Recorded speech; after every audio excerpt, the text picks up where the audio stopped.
Round. Hey, Coach, how are you? I'm doing well. How are you? Doing fantastic. We spent the first part of the show talking some college hoops. It doesn't get any better than that. And when you're talking college hoops in late June, that's not a bad thing. No, it never is, Coach. Well, listen, Coach, thanks for taking the time as always, and congratulations on the new opportunity at St. Rose. Yeah, it's interesting. It kind of came out of left field, and I'm looking forward to the opportunity and the challenges, and it's something new for me. But more importantly, I'm very familiar with the place. It's where I got my start, and our family's established roots in the Albany area, so it keeps our family home. Coach, I thought it was a nice article. I was reading a bunch of articles on this, and, you find everything out on social media, and when I saw the news about you, because I've been kind of waiting to see, he's got to be coaching. Where's he going to coach at? And then I saw the news. I was pumped up for you. But I thought it was interesting. One of the articles was talking about how the opportunity presented itself with the athletic director at an AAU event. Can you talk about that? Yeah, that's why, I said it really came out of left field. I was up at Gavin Park in Saratoga Springs watching my older son coach my younger son's AAU team, and I got a tap on my shoulder, and it was Lori Ankiel, the athletic director at St. Rose, and she said hello, and I said, how you doing? You getting some time to kind of decompress now that commencement's done? And she laughed. She said, I wish, our women's coach resigned, and I'm looking for a women's coach. You want to coach women's basketball? Any interest? And initially, I kind of chuckled, and she's like, that's not the response I was hoping for. And I'm like, I looked at her, and I'm like, you're serious? And she's like, I am serious. And I'm like, nobody's ever asked me that question before, so, that's why I kind of chuckled. And, she just said, well, why don't you think about it, and, we'll reconnect early next week. And so this went on for about 3 weeks, and then it was time for me to make a decision one way or the other. And, it wasn't about women's basketball for me. It was more about, is this something that I would be good at, and it's something I've never done before? So we kept it really, really quiet because I didn't want anyone to sway me one way or the other.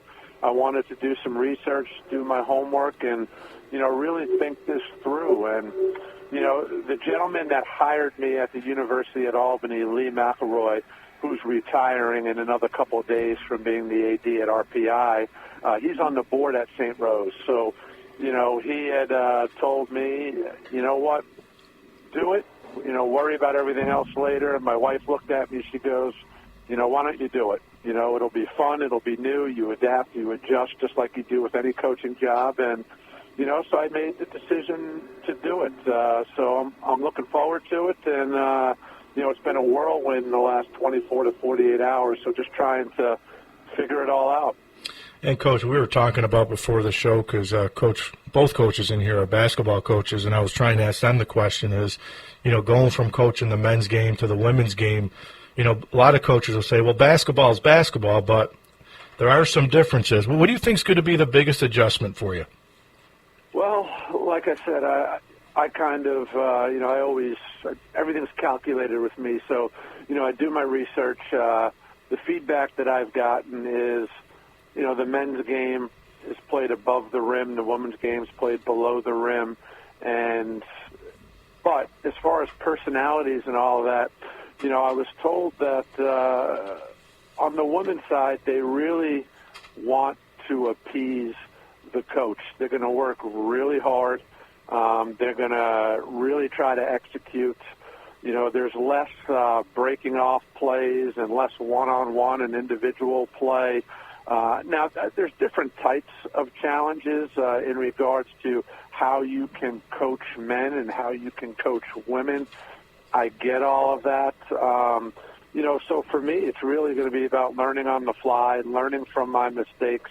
Really, I'd like to think I'm smart enough that if I'm unsure, that I'm going to ask instead of just run with something. So, You know, I don't know. I think it would be foolish of me just to say that basketball is a game and it's the same, because I know it's not. But I also want to be careful, and I want to learn for myself, find out for myself.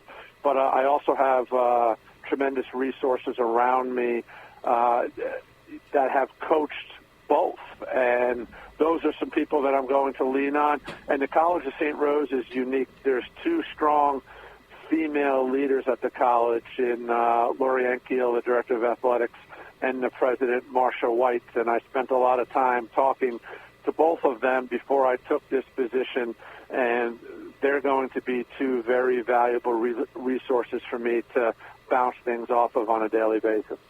Coach, when you got the head job at Albany, you guys had a couple down years, and then the rest is history and the job that you did there. And I was going back, St. Rose over the last, let's just say, 5 years, has only won 35 games. So have you kind of dove into some of the St. Rose, the history there, and what do you need to do going in there to try to get this thing going in the right direction? It's funny that you mentioned that. My first 3 years in coaching right out of college, I was an assistant at the College of St. Rose on the men's side, and we went to 2 NCAA Division II Elite Eights and 1 Final Four.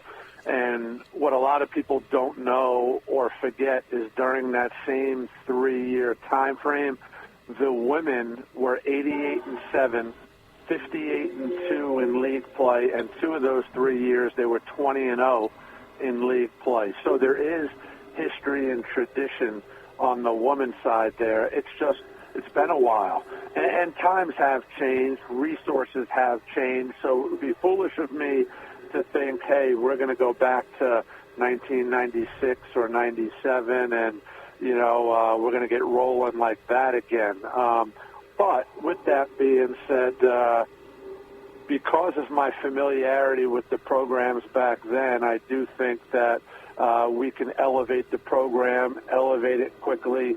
Hopefully it doesn't take too much time. The athletic director there is committed to making the program successful. So I do think we have an opportunity to get it going quickly.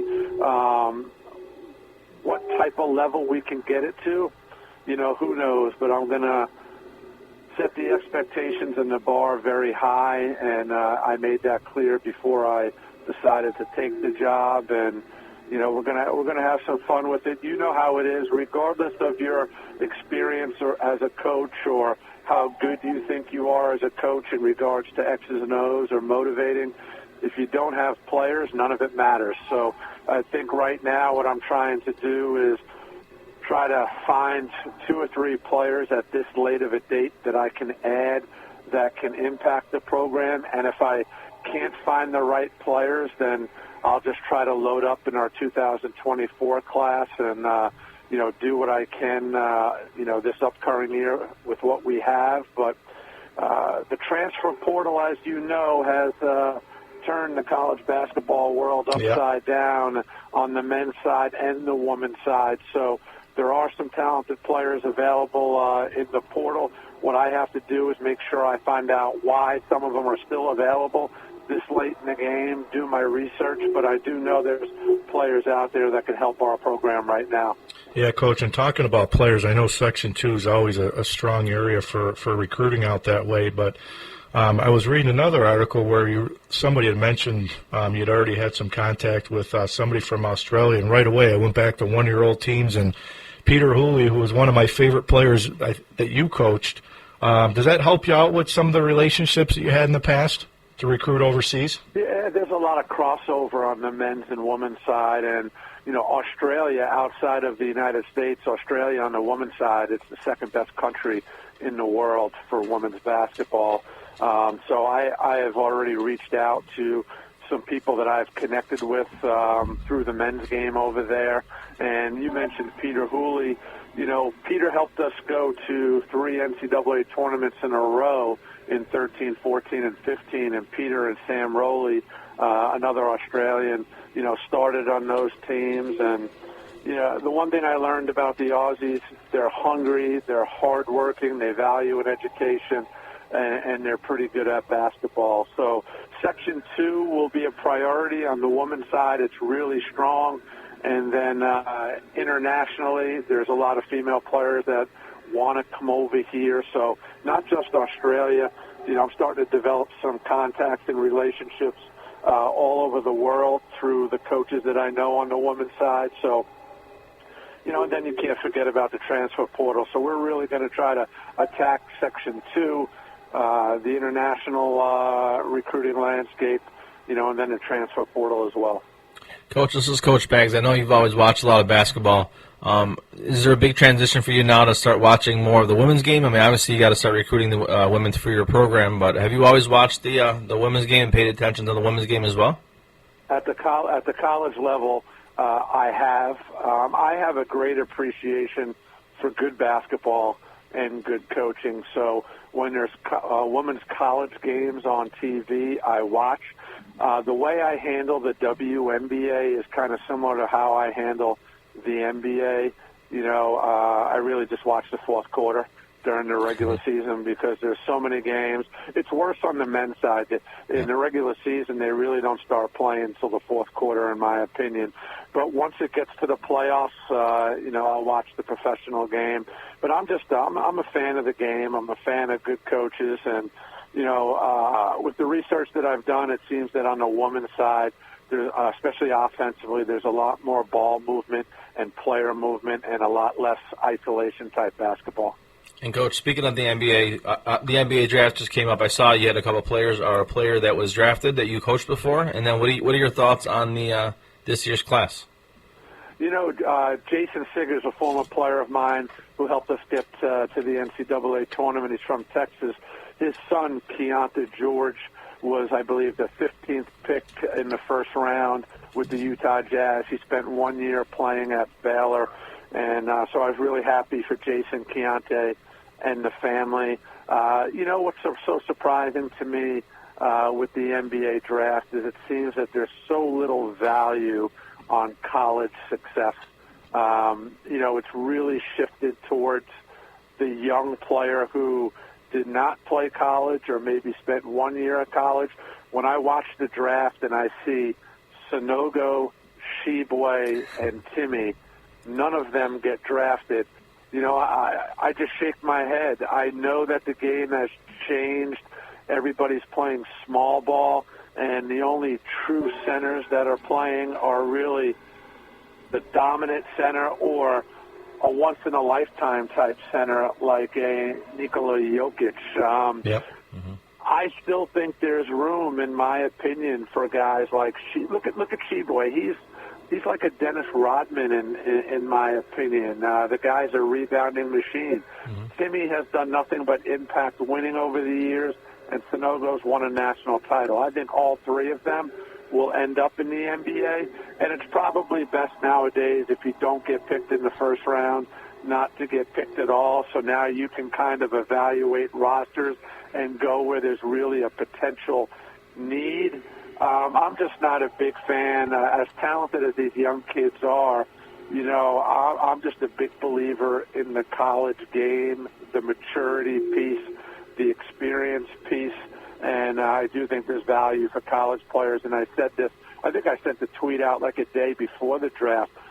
There's tremendous value in a guy like Jaime Jaquez from UCLA, in my opinion, who's a 6'7" hybrid-type forward, who's played 4 years of college basketball, who's impacted winning and brings versatility to the table, can play multiple positions.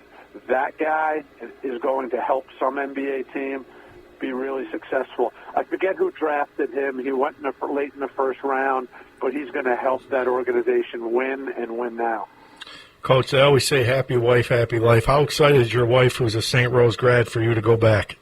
Isn't that the truth? She's excited. We had a potential opportunity late in the game, but it was about 6 hours away from Albany, and my older son he plays small school Division III basketball at Sage in Albany, and he's going to be a senior this upcoming year. Academically, basketball-wise, he still has that COVID year Not sure what's going to happen. My gut tells me my son's going to play both years, but you just don't know. So it was going to be difficult for us to leave him behind. He's kind of a homebody. We've really enjoyed seeing him play. I haven't missed one of his college games, so she's happy. Her family's here, my family's here. It's all both of our boys. It's all that they know. So it's good. We've established roots here, so I think our support team is happy. She's really happy, and as I've learned a long time ago, let's just go with the flow.